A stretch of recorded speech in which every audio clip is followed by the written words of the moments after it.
Hi everyone, it's Cindy, and I have a project share.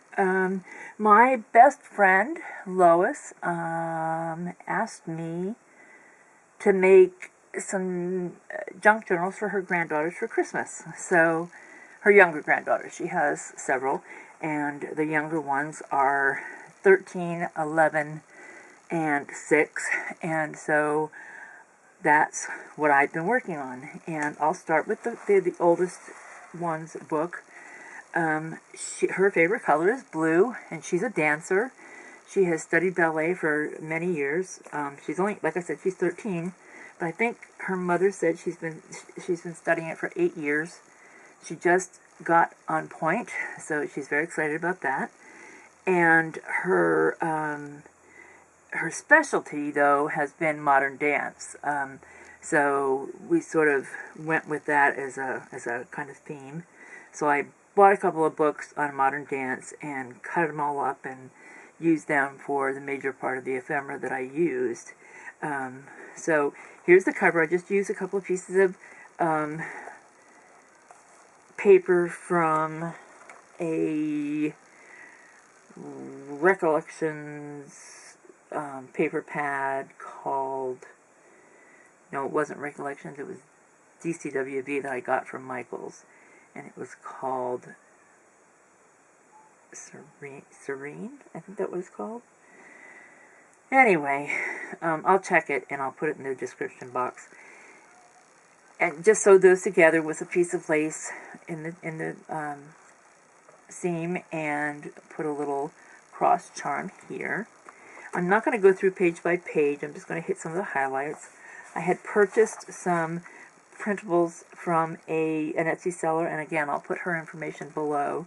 She does beautiful watercolor illustrations for paper packs and ephemera packs, and this is one of her ephemera packs, and I bought that. I made envelopes from the book pages and little ephemera tags with paper from the scraps of what I cut out and just glued some of these pictures on. And so I did that. Just used various papers, a little fabric flip. My son had printed some pages from this collection with music paper that I had in my digital music paper, and so that's what that is on the back of this paper, this blue diagonal stripe. And then I just made a flip from a page that was all photos, and then on the back I glued some more photos from the book, put a piece of coffee dye paper here for journaling, and this is coffee dye paper, and I had cut various quotes. Each chapter in the book, one of the books started with a quote, and so I cut them all out and put them throughout. And just made this tags. I did some with sort of the Tim Holtz ephemera and paper dolls, and made a little flip here, or a little tuck spot rather. Here's another tag that I made with the ephemera that I made, and some little word quote. It actually was a freebie, and here was another tag. Actually, I already showed you that one. I'm cracking up. This little girl is also an artist. And so I put watercolor paper in. My light is flashing already, and it was a fresh battery. I sewed laces. This is ledger paper that I put a big note card on and made lots of room for writing.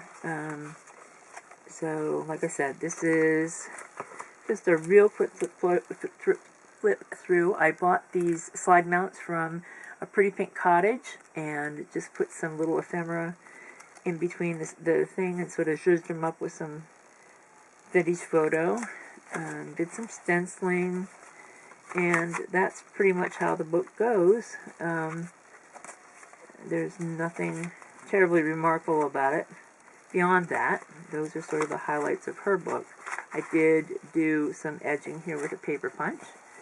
Put some charms. So the other charm is a heart and a little leaf, and here's a little heart. So that was fun. And that's her just tied it up with this blue bow. The middle girl is 11, and her tastes are a lot more eclectic. Her favorite colors are green, blue, and purple. And I just used some butterfly sort of themed stuff with hers, as well as these tags that I made. And each of the tags sort of represents something that I know about her family. So I don't know that the girls are going to get that, but it was fun for me to do anyway. So, and I have little, that needs a paper clip. This is a belly band, edging here from a punch. This is a pocket that I made from some tulle. And so, yeah, that's just her book. It's not anything. I did put some vintage pom-pom trim that I got from a Pretty Pink Cottage on the edge of her paper, and the center pocket I just put, or page, I put some paper there for journaling, or whatever they choose to do. I don't know if they'll journal or draw, or whatever they'll do. Another one of those pieces from that ephemera kit that I purchased. And she has a few of those pieces in here. She's kind of an athletic kid. So I use some of those throughout. And that's her book. And the last one is a 6-year-old, and Lois didn't really have a lot about her interests to say. She just, she's a 6-year-old. And I said, that's all right, I can do 6-year-old girls. So I did a mermaid from the, what is this paper pad? This one I happen to have right here next to me. And it is the Stay Magical from Recollections or Craftsmith or whoever that was. So I just used this as the cover and put some things inside. I did lots of pockets and tuck spots and tried to use as much glittery stuff as possible. Or these fuzzy things. I used some of these fibers. This also came from Pretty Pink Cottage. I cut out some of the little border pieces and put them wherever I could to emphasize the mermaids. And like here, I put this, we just needed to have sparkly stuff there, and I had gotten that in some happy mail a while back. And her charms are a seahorse, a cross, and a dolphin. And her center page is all the mermaids, and just like I said, I tried to make it as fun as I could for her, a little flip. I did not use coffee dyed paper. Didn't think she would appreciate it. I figured she's mostly going to draw on hers. I did use some stenciled paper in here. I had some paper that I had stenciled with various sprays. And so, yeah, that's her book. So that's the 3 of them.